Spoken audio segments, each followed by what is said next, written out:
Leaders of the G7 group of rich nations are to meet with African heads of state later for talks on the migrant crisis.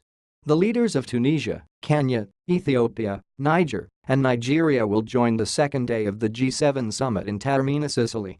Italy chose to host the meeting there to draw attention to Africa and the millions of migrants who risk the crossing to Europe. But discussion has been dominated by terrorism and climate change. Saturday also marks the last day of U.S. President Donald Trump and APO's foreign tour.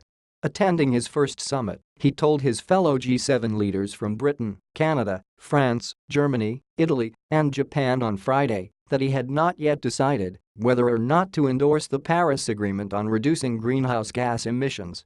It is feared a U.S. withdrawal could cause others to question the deal. But UN Secretary-General Antonio Guterres, who is also in Sicily for the meeting, told the BBC the accord would survive regardless of Mr. Trump and APO's position.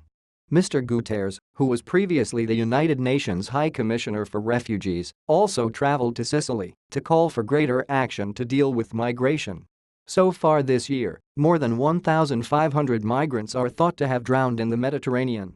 Italy is keen to encourage the world and APO's wealthiest nations to support African countries in developing their economies so fewer young people will feel forced to make the dangerous journey to Europe. However, a diplomat told news agency Reuters that other Italian proposals, which look to highlight the benefits of migration and promote a major initiative on food security, were dismissed ahead of the summit. According to the source, Mr. Trump and APO's administration was unwilling to highlight benefits of human mobility, Reuters reported. Once his first foreign trip draws to a close on Saturday, President Trump will return to the U.S., where his approval ratings are low, and he is coming under increasing pressure over alleged Russian meddling in November and APO's election. His chief of staff, Reince Priebus, said Mr. Trump had shown his commitment to confronting evil, promoting peace and putting America first on a historic and highly successful first trip abroad in a tweet on Friday.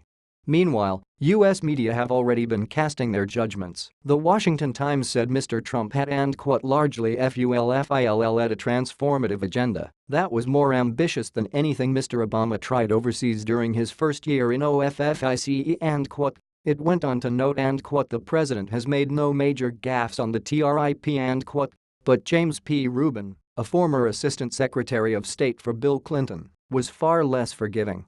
Writing in Politico, he described Mr. Trump as doing little more than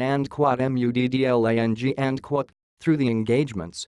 Mr. Rubin went on to say that despite the highly staged events designed to pump up Trump and APO's image, the new administration has done nothing on this trip to restore respect and admiration for U.S. international leadership